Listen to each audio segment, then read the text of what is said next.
aqui continuando na página de número 77, lá em cima, na página 77, lá em cima. Aliás, desculpa, eu preciso ler aqui, senão não faz sentido lá em cima, né? Então, lê aqui embaixo, na página 76, tá? Assim, em decorrência dessa relação, acharam aí, amados? Uhum. Assim, em decorrência dessa relação, o professor pode passar a conhecer novas formas de conceber o mundo, que são diferentes da sua. Ou seja, agora vendo o olhar do aluno, né? Não sei se vocês lembram aí da última fala antes do intervalo. Essa questão de que o professor aprende com o aluno, porque o aluno traz consigo para a sala de aula todas as suas experiências, linguagem e tudo mais. Então, o professor, ele começa agora a conceber o mundo, né, que são diferentes do seu mundo. Pode também rever comportamentos, ratificar, ou seja, confirmar, retificar, ou seja, reparar opiniões, desfazer preconceitos, mudar atitudes. A gente está falando aqui do benefício do professor, irmão. Tá certo? É o professor que vai aprendendo aqui, ó. É desfazer preconceitos, mudar atitudes, alterar posturas. Talvez seja por isso que Guimarães Rosa tem escrito em seu livro Grande Sertão Veredas que mestre não é quem sempre ensina, mas quem de repente aprende. Nesse contato interpessoal, instaura-se um processo de intercâmbio, né, de trocas no caso, no qual o diálogo ele é fundamental. Vamos continuar a leitura, mas pular esse parágrafo aqui, que eu quero aqui, ó, esse encontro de professores, lá embaixo, só pular o parágrafo. Todos aí, irmãos? Uhum. Estão acompanhando? Esse encontro do professor com o aluno poderá representar uma situação de intercâmbio, de troca, bastante proveitosa para ambos, os dois são beneficiados, em que o conhecimento será construído em conjunto, olha só, ou, ao contrário, poderá se transformar num verdadeiro duelo, num defrontar de posições pouco ou nada proveitosas para ambos. Então perceba aqui essas duas possibilidades? Quando aquele ambiente que a gente falou na primeira parte da aula é criado, então assim, essa construção, essa troca, né? esse crescer juntos. Mas quando não há, aí então é o contrário. Vai ser o quê? Uma guerra de quem sabe mais. Né? Uma guerra de um que humilha o outro. O aluno sempre querendo pegar o professor em alguma contradição. Né? Pegar o professor no pulo do gato. Isso, em alguma contradição. Né? Querer expor o professor e humilhar o professor. Então fica aquele ambiente hostil, aquele ambiente que não tem nada a ver com o cristianismo.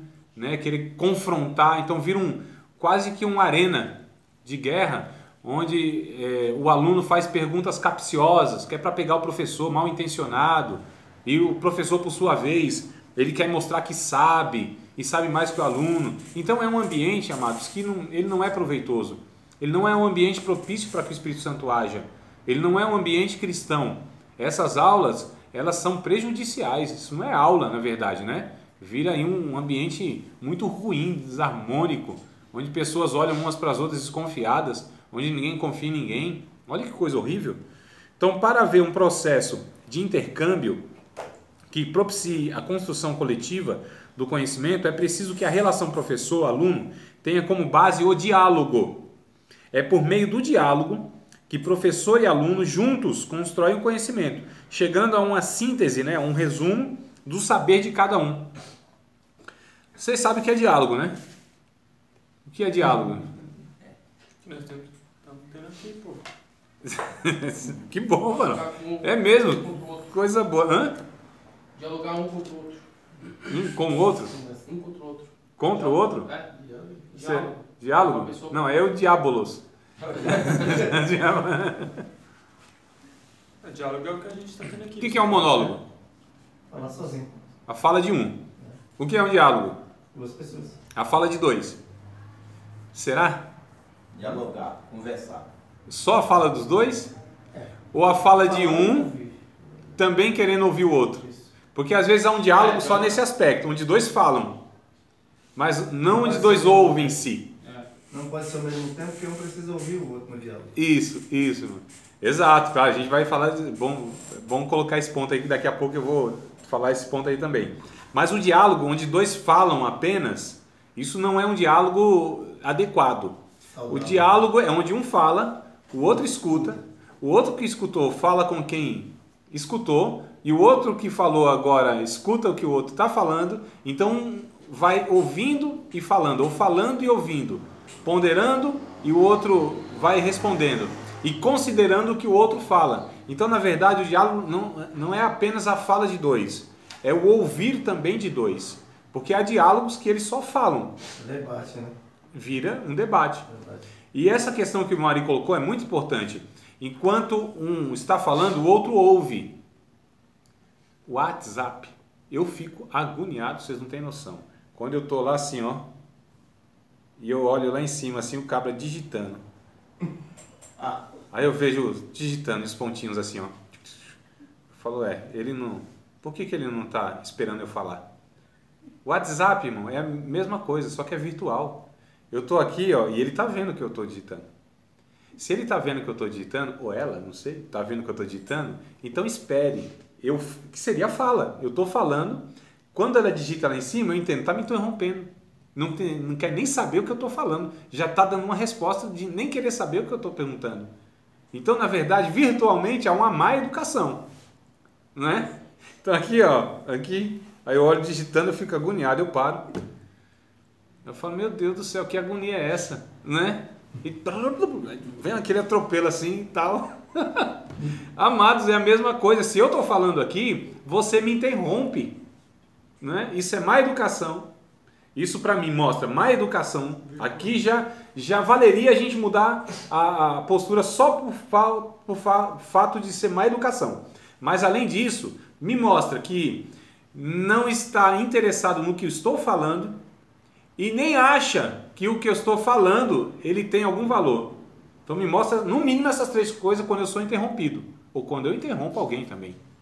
Então olha só, amados. Então vamos ter o diálogo no sentido de inclusive se interessar pelo que o outro está falando, tentar entender o que o outro está expressando e não trazer respostas imediatas, mas guardar isso no coração, pensar, considerar que o que o outro está falando pode ter sentido sim e não discordar prontamente.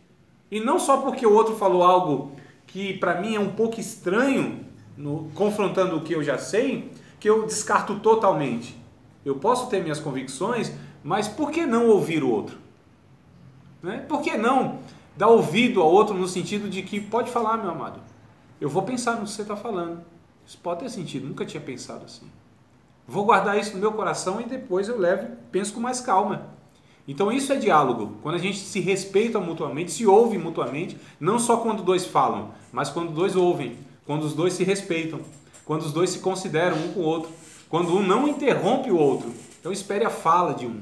Há uma ânsia na nossa vida, irmão, de falar. Tiago disse isso.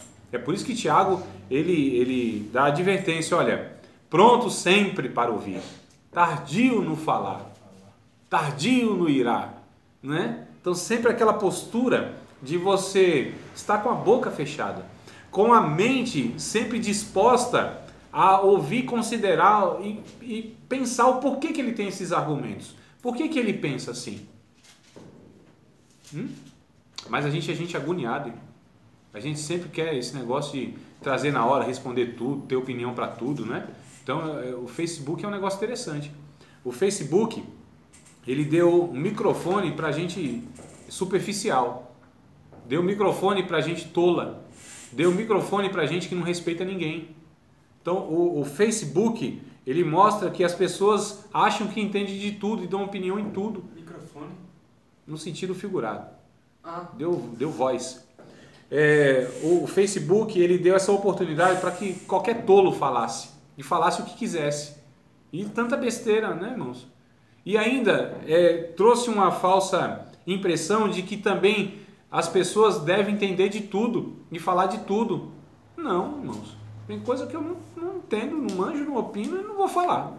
E tem, às vezes, uns irmãos que exigem de mim alguma fala. Ô, irmão, o que você acha disso? Eu sei não. Não, mas fala aí. Eu não sei, eu vou falar o quê?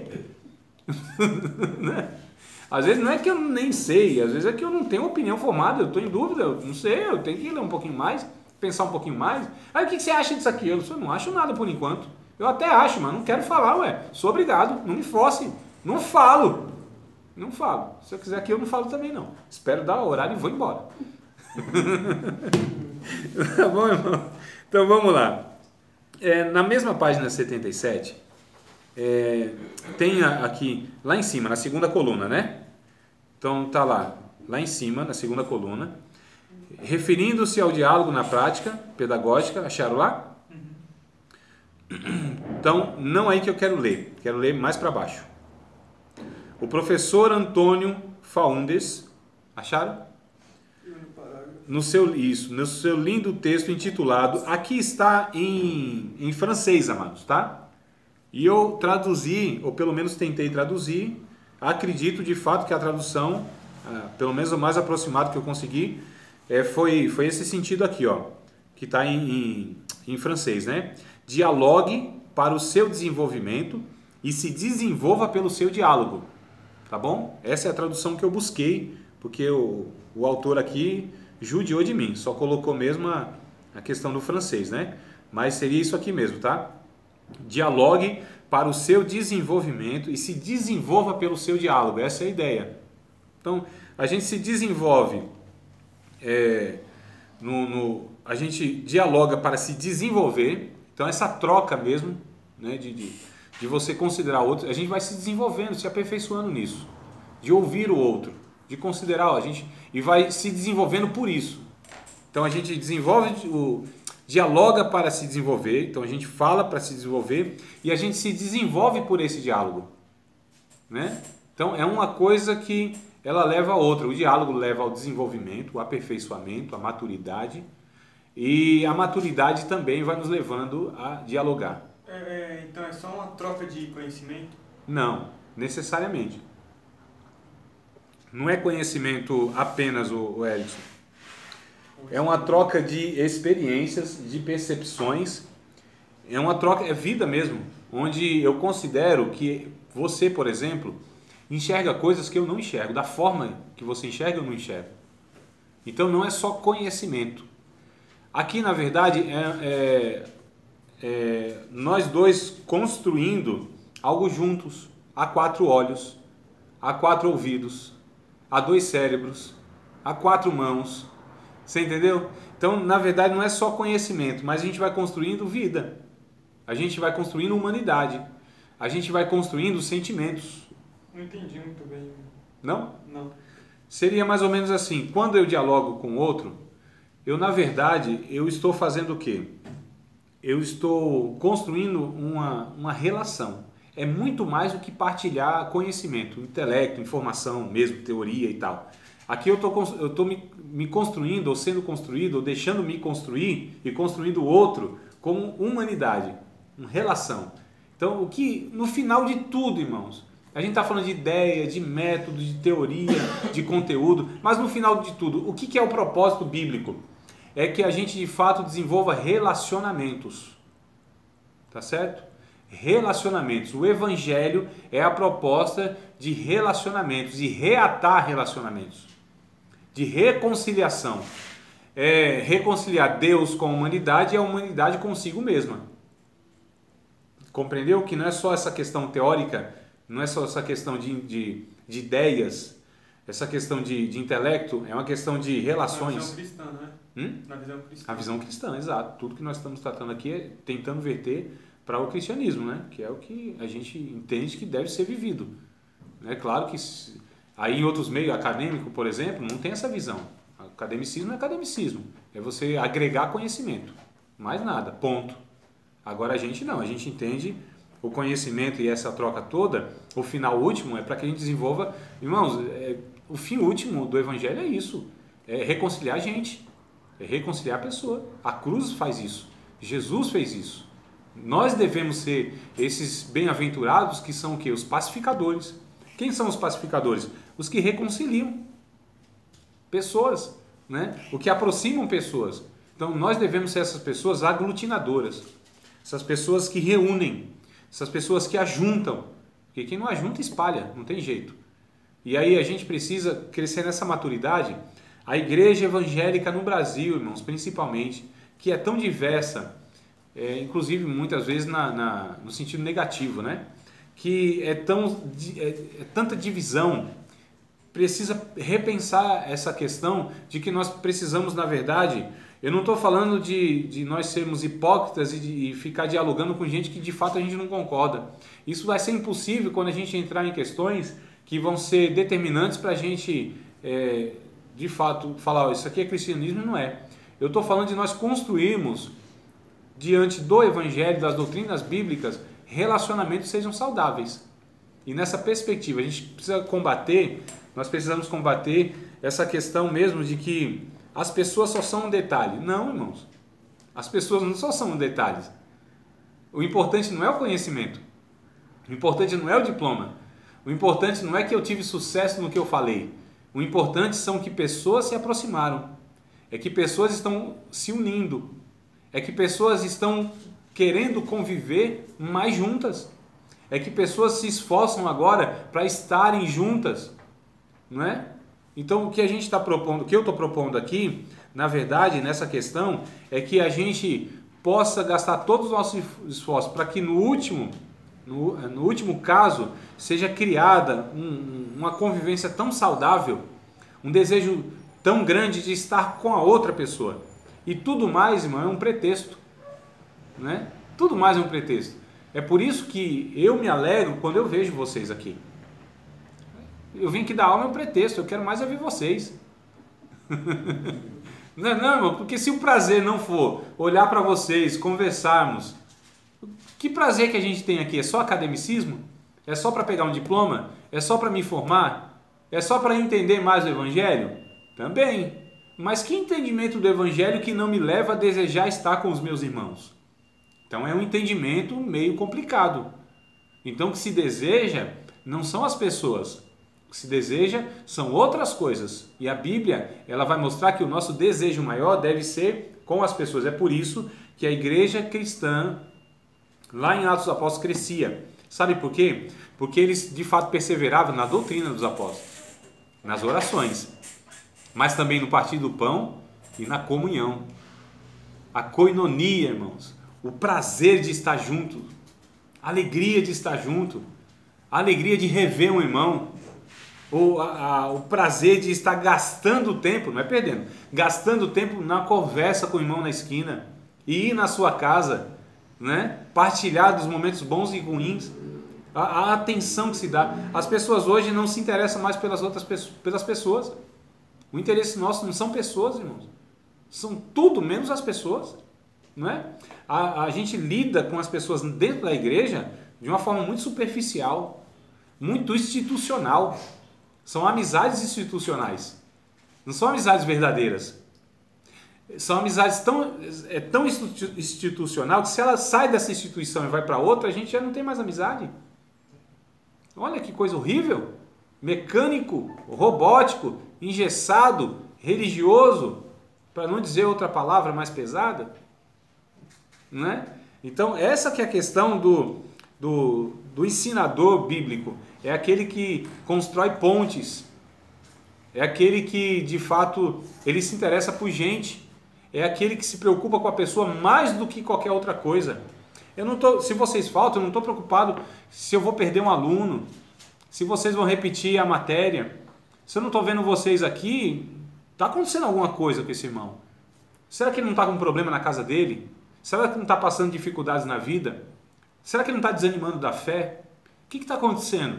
Então, minha primeira preocupação não é, olha, estou vendo aqui que ele vai reprovar na matéria. Ele não vai ter o conteúdo desejável aqui. Não, irmãos, a minha primeira preocupação não é essa. O que está acontecendo com esse irmão? Ô, irmão, o que está acontecendo com você? Por que você não está conseguindo vir? Por que você se afastou da igreja? Né? Por que você não continuou discipulado? Por que desistiu do curso? Então, a minha preocupação primeira e única, né, a mais importante, até que essa não seja entendida e resolvida, é justamente a pessoa. Então, eu não cobro ninguém. Ô, meu irmão, você é relaxado, hein? E aí, eu não fazer de qualquer jeito um negócio aqui? E aí, como está? Não, o que está acontecendo? E esse deve ser o desejo sincero do meu coração. Está acontecendo, varão?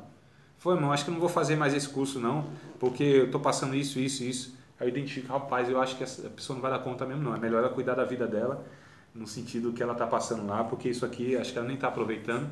E eu, a todo custo, não seguro o aluno. Mas a todo custo, eu tento manter o relacionamento. Né? O contato eu tento não perder. Essa que deve ser a visão, irmão, de quem ensina e quem aprende. Então, quando a gente vê menos um aluno, menos um desinteressado, as pessoas não sei o que, não, amados, a gente precisa se preocupar com as pessoas, com gente mais do que tudo. Eu não estou preocupado se o meu líder vai falar, e aí, André, não deu conta do negócio lá? Deixou a classe se desmanchar? Né? Não deu conta lá de dar um ensino bom para os irmãos e os irmãos se dispersaram? Não, minha preocupação não é essa. De ser um professor que de fato as pessoas vêm por causa de mim? Não, minha preocupação é a gente construir essas relações juntas, é crescermos juntos, é andarmos juntos. Eu inclusive diminuir o passo para resgatar o irmão. Vocês acham, a gente conversou no intervalo aí, de um monte de gente que passou por aqui. Vocês acham que eu não tenho preocupação com cada uma delas, irmão? Não esquecendo do Antônio. Olha aí, ó, né? O Antônio. E outros, eu acho que a gente está esquecendo de outros aí, viu, irmão? Então, assim, vocês acham que eu não oro, não me preocupo, que vira e mexe me vem na mente, é porque a gente também deixa de ver, às vezes a mente vai esquecendo, né? Mas vira e mexe eu lembro de mando uma mensagem e tal, me preocupo de fato, poxa, como eu queria que essa pessoa estivesse aqui, né? Pra gente continuar. Vocês acham que eu não me entristeço quando eu falo, poxa, olha, a pessoa começou, não está mais e tal? Vocês acham que isso não dói no meu coração, irmão? Eu acho que não entristece a minha alma quando eu vejo uma pessoa que começou com a gente por um motivo ou por outro, e a gente até sabe de alguns motivos, e eu procuro saber os motivos. Para que eu procuro saber os motivos? Porque eu quero ajudar essa pessoa. Não é só porque eu quero ter classe cheia. Lógico, como professor, eu gostaria de ter o máximo de pessoas aqui, mas não é a todo custo, e nem é só para me ouvir, é para que a gente caminhe junto, para que a gente cresça junto, para que a gente seja edificado junto, para que a gente, depois de um curso como esse, a gente seja mais e mais próximos do Evangelho de Cristo. É para que a gente ore, partilhe das necessidades ao longo do curso, para que a gente saiba do que o outro está passando, se é uma enfermidade, né, varão? Estava lá, o que aconteceu? O varão não estava aqui, aconteceu? Está lá no hospital, tomei um susto. Feita, meu Deus do céu. Eu disse, não, fique em paz, professor. Estou aqui de boa. E de boa, varão, você está no hospital? Não é não, Nessi? Então, os irmãos sabem de alguns aqui, a gente vai na casa, se preocupa e quer e tal. Às vezes não acha tempo. Mas essa é a finalidade última de quem ensina no conteúdo bíblico, amados. É gente. A gente quer gente, a gente ama gente. Quem ensina deve ter um amor profundo pelo ser humano. Ainda mais se for o seu irmão em Cristo, aí pronto. Aí que o desejo é maior, a paixão é maior, né? Então é nesse sentido, amados, que eu quero trazer para vocês essa última aula aqui. Infelizmente, a gente tem só 10 minutos, para desespero de alguns, mas para mim, infelizmente. Eu queria falar da página 78, eu vou ver se eu dou uma pincelada, porque inclusive está ligado o que a gente está falando aqui, né? Mas vocês leiam em casa, por favor, tá bom? Leiam em casa, página 78. Autoridade versus autoritarismo. Outra coisa que eu gostaria que vocês tivessem muito claro em mente é justamente isso. E se vocês tiverem pessoas nessa postura também, né? Ou seja, não aceitem, não achem que isso é normal. Tá certo? Autoridade é uma coisa, autoritarismo é outra. A autoridade nós precisamos ter, e a autoridade não é porque nos foi delegada a autoridade. Nós temos autoridade porque nós conquistamos essa autoridade. E o que é a autoridade? É ter o poder em si, né? A autonomia, a lei em si, ou seja, a autoridade eu tenho, porque ela, na verdade, faz parte de um caráter meu. Tem pessoas, autoridade não é poder apenas. Tem gente que tem poder e não tem autoridade. Tem gente que tem autoridade e não tem poder. Trazendo isso para a nossa convivência, tem gente que é líder administrativamente, não é? Na igreja é um líder lá. É um líder lá, sei lá, dos diáconos. Líder dos diáconos. Só que o cara não tem autoridade. Por que não tem autoridade? Porque ninguém o tem como líder. Ninguém o respeita. Ele não mostra essa autoridade, ele não conquistou essa autoridade. Foi-lhe delegado um título, foi-lhe dado o poder administrativo de ser líder dos outros, mas ele não tem autoridade. E muitas vezes aquele grupo não ouve o líder, mas ouve alguém lá do grupo mesmo, que não é líder. Administrativamente, mas é pela autoridade que tem, pelo respeito que mostra, né? Pela conduta que tem. Olha, irmãos, eu já me deparei com situações dentro e fora da igreja, onde eu vi isso claramente. Onde pessoas eram ouvidas e não era o líder. E o líder não era ouvido. Então, essa pessoa que era ouvida tinha o quê? Autoridade, só não tinha poder. E o outro que tinha poder não tinha autoridade. O ideal é reunir os dois. Aquele que tem poder também tem autoridade. E esse poder entenda como a condição administrativa de tomar decisões. Isso seria o poder que eu estou me referindo, tá certo? A condição administrativa de tomar decisões. E aí quando a pessoa tem poder e tem autoridade, nossa, irmãos, então é uma maravilha. Porque ela vai usar inclusive esse poder administrativo para tomar decisões para benefício do grupo. Não de outra forma. Porque de outra forma também não é bíblico, né? Então a pessoa tendo autoridade é porque ela mostrou para as outras pessoas que a sua intenção, que a sua vida é em prol das outras pessoas. Então a autoridade está em mim por aquilo que eu conquisto em relação aos que eu ensino. Eu posso ter poder de argumentação, poder teológico, poder intelectual, mas se eu não tiver autoridade, ninguém nem vai me dar ouvido, irmão. Então eu falo aqui é como se estivesse falando com o vento. Agora se eu tenho autoridade, ou seja, se é percebido em mim esse desejo honesto de ajudar pessoas para que elas caminhem com Cristo, amados, olha que coisa linda, não é? As pessoas me considerarão, mesmo depois do curso, mesmo depois de muito tempo, me agradecerão inclusive. Eu, graças a Deus, tenho algumas experiências assim, né? Isso é bom demais. Mas eu tive professores que eram o quê? Autoritários. Autoritarismo. Queriam a todo custo e a toda força enfiar a goela abaixo aquilo que eles pensavam. Manda, desmanda, pune, expõe. Diz quem manda aqui sou eu. Quem precisa, irmãos, ficar lembrando que ele manda, é um sinal que ele não manda nada. Quem precisa ficar lembrando, pastor sou eu, professor sou eu, quem manda aqui sou eu, o líder sou eu. Quem precisa ficar lembrando dessas coisas? É que você faz um vídeo, pela misericórdia de Deus. Aqui sou eu, mas pela misericórdia de Deus, sou eu. Então, quem precisa trazer essa fala, já tem alguma coisa muito ruim aí. Muito errada, irmão, né? É igual o marido também, né? Quem manda nessa casa sou eu, pronto. Ele está tentando exercer o autoritarismo porque ele não tem autoridade. Quem precisa erguer a voz muitas vezes, quem precisa ameaçar, quem precisa muitas vezes falar essas frases assim, né? Aqui quem manda sou eu e tal, e quem decide sou eu, já não é. Não é. O poder tem, só não tem autoridade. Aí é autoritário. Aí dá ordem, né? Aí manda.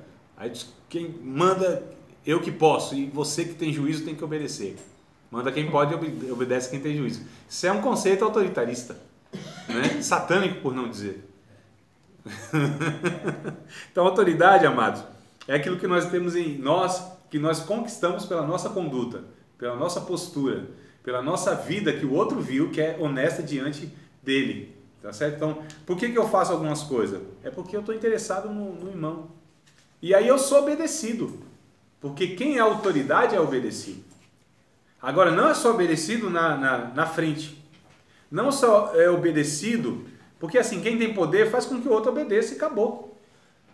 Agora, e o coração dessa pessoa que está obedecendo? Que está fazendo, irmão? Discordando, murmurando, não é? Se pudesse, nossa, votaria para tirar esse líder logo. Não vê a hora de vir outro líder. Então tem gente na igreja que infelizmente ele tem poder, mas não tem autoridade. E os que estão debaixo do poder desses que não têm autoridade, meu Deus, que coisa ruim. O negócio não flui, tem que fazer reunião toda vez, é briga, não dá certo, é apagando fogo para todo lado. Ou vocês nunca tiveram assim uma certa experiência nisso que eu estou dizendo? E ele fala, André, é assim mesmo. Por que é assim? Porque não tem autoridade. Quem foi posto, colocado lá, né? Foi delegado, foi lhe dado poder, mas não adianta a gente dar poder para uma pessoa que não tem autoridade, não, amados. Não tem como. Né? Então é muito complicado, a gente precisa pensar nesses negócios aí. Isso vale para a vida de criação de filhos, isso vale para a conjugalidade, isso vale para a empresa, isso vale para a igreja, isso vale em qualquer tipo de relação que a gente de alguma maneira precise exercer o poder sobre outras pessoas. Mas o poder, a liderança ela é exercida a partir e através da influência. Então, na Bíblia Sagrada, mostra que liderança é exercida por influência. Tá certo? O líder é líder por influência. Ele influencia, estimula, né? Paulo, ele disse, ele tem uma frase muito interessante, eu acho que é Romanos, muito interessante, eu acho que não sei se eu... capítulo 11, verso 14, e eu já estou encerrando em 2 minutos. Passadiça de procedência maligna, dependendo de mim. Tá certo? Não conto com os comentários de vocês, que aí é por conta de vocês. Mas dependendo de mim, em 2 minutos eu encerro. Capítulo 11, Romanos, verso 14. Olha que coisa interessante, irmãos. Desde o 13, né? O 13 eu acho que completa. Então, capítulo 11, Romanos, verso 13 e 14. Porque convosco falo, gentios, que enquanto for apóstolo dos gentios, glorificarei o meu ministério, verso 14, para ver se de alguma maneira posso incitar a emulação os da minha carne, para salvar alguns deles. Essa palavra emulação, ciúme está aí, né? Você sabe o que é um emulador, né? Um programa? Não? Emulador de computador. O que faz o emulador? Você sabe, Eric? Não sabe? O emulador, ele mais ou menos estimula, ele provoca, né? Falar manipula mesmo. Mas não chega a manipular não, mas a emulação, entre aspas, é uma provocação invejosa para que o outro deseje. Entre aspas, essa invejosa, tá? Então, emulação, aqui no contexto, tem mais ou menos essa ideia de provocar o outro, fazer de tal maneira que o outro seja provocado e deseje fazer o que eu estou fazendo. Entre aspas, inveja santa. Entre aspas, bem grande aí, cuidado, tá, irmão, para não entender errado. Então, Paulo aqui, ele queria incitar a emulação. Olha só, os judeus, porque ele servia a Deus, procurava servir a Deus de tal maneira que os judeus vissem ele servindo a Deus de tal maneira que eles desejassem também conhecer esse Deus, ou esse Jesus. Olha que coisa interessante, amado. Então, nós devemos exercer a nossa autoridade e a nossa liderança por influência, por fazer de tal maneira, com tal zelo, com tal honestidade, com tal paixão, com tal dedicação, que as outras pessoas desejem fazer aquilo que a gente faz da forma que faz. Então a gente provoca as pessoas, a gente deve estimular as pessoas, colocar no coração dessas pessoas, e a gente faz de tal maneira, tão apaixonado, tão dedicado, com tanta vida de Deus, que as outras pessoas falam assim, eu quero ser um professor, eu quero me dedicar ao ensino. Eu quero fazer isso aí. Olha como faz com gosto o negócio. Olha como para ele assim é a vida dele. Olha como ele se dedica nisso. Olha como ele transmite vida. Olha como ele faz com alegria, não tem pesar nenhum. Apesar das dificuldades, mas ele nem desconsidera. Desprezando toda dor, eu vou a cantar. E o Calvário é o pecador. Não tem? Lembra desse? Vocês não cantam mais não, né? Negócio da harpa, né? Isso, então. Desprezando toda dor, eu vou a cantar. E o Calvário é o pecador sempre a apontar. Flechas transpassaram-me, padeci grandor, mas Jesus, minha luz, fez-me vencedor. A face adorada de Jesus verei. Com a grei amada, no céu estarei, na mansão dourada. Eu falei que eu ia acabar com música para animar o negócio? Amado, vocês têm alguma pergunta? 304, né, Maria? Já que era 436.